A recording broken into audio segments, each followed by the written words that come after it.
how to see who viewed your Snapchat story with a simple step-by-step guide. Let's dive in.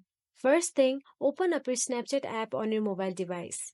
Once you are in the app, tap on your profile icon in the top left corner of the screen to access your profile. As you can see, there are some options of stories.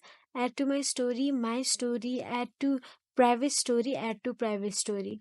But please click on my story as I have posted my story there.